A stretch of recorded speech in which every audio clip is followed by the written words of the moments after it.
مرحبا بكم معايا فيديو اقتراح جديد. كنتمنى يلقاكم في احسن الاحوال. اكيد غادي تكونوا عرفتوا وصفتنا اللي غنحضروا اليوم. كيكه بالمندرين كتجي مفشفشه، كيجي الفوليوم ديالها طالع، لذيذه في المذاق ديالها. انا اكيده الا جربتوها بهذه الطريقه غادي تعتمدوها. كنتمنى انها تنال اعجابكم.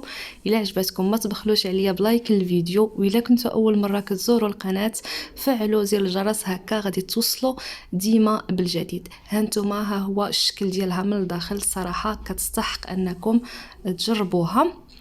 مباشره غادي ندوزو نشوفوا المكونات اللي غادي نحتاجو لتحضير الكيك ديالنا. عندي 4 ديال البيضات، ضروري البنات خصهم يكونوا بحراره المطبخ. الا كانوا عندكم في الثلاجه حاولوا انكم تجبدوهم بواحد 2 سوايع قبل وديروهم في الماء دافي. انا هنا عندي بيض متوسط، الا كانوا عندكم بيضات صغارين تقدروا ديروا حتى ل6.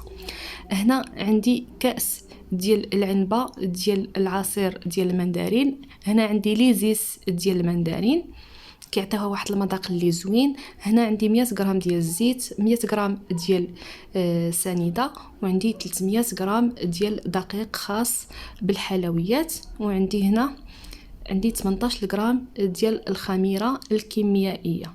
يعني غديروا 2 ساشيات ومعلقه مع مراش ديال الخميره، وعندي معلقه كبيره ديال الخل. ضروري يكون حاضر في الوصفه. غادي ندوزو دابا للطريقه.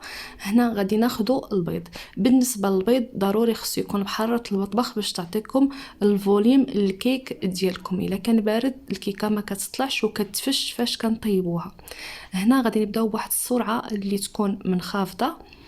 حنا كنطربوا البيض ديالنا وحنا كنزيدو في السرعه.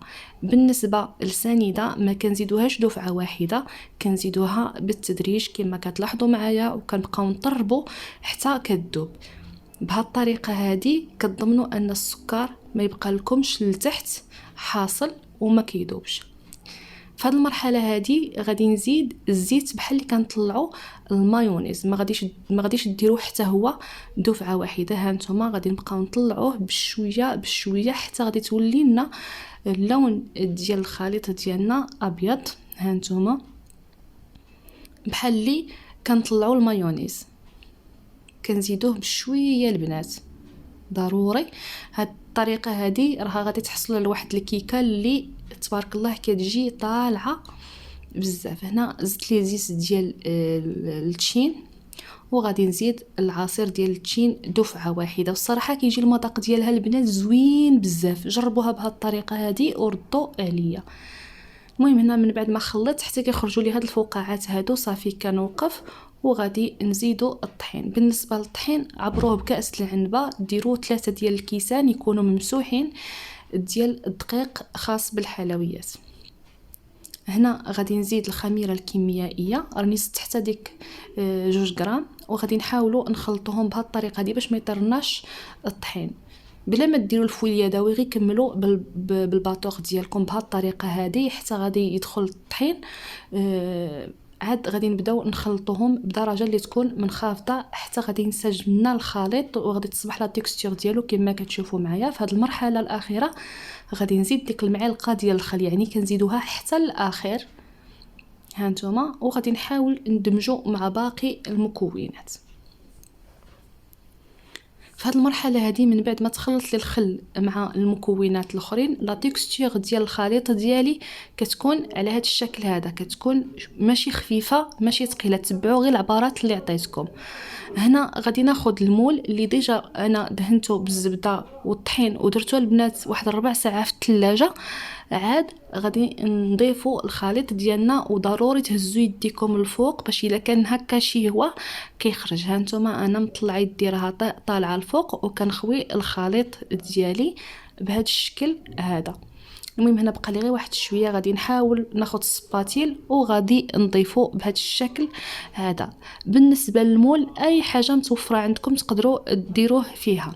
بالنسبه للطريقه ديال الطياب البنات انا كنطيبها في الفران ديال الغاز ولا الضوء بنفس الطريقه. كندير النار تكون هادئه على فران يكون بارد. الاعتماد غديروا 150 درجه يكون بارد 45 دقيقه.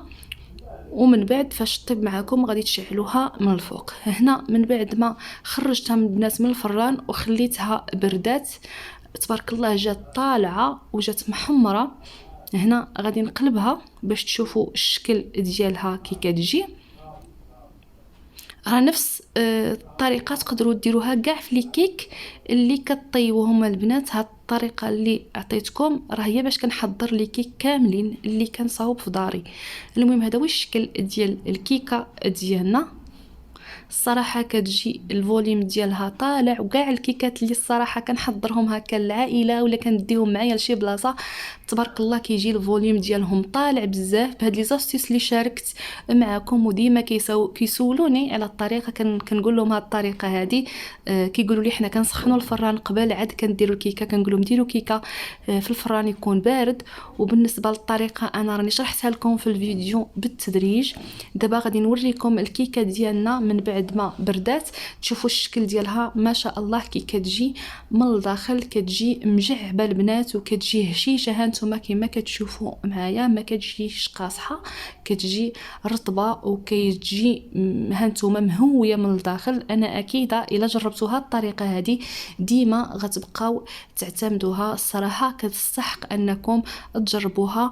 وغادي نقول لكم ما تنساونيش وما تبخلوش عليا بلايك الفيديو. غادي نقول لكم بسلامه والى فيديو قادم بحول الله.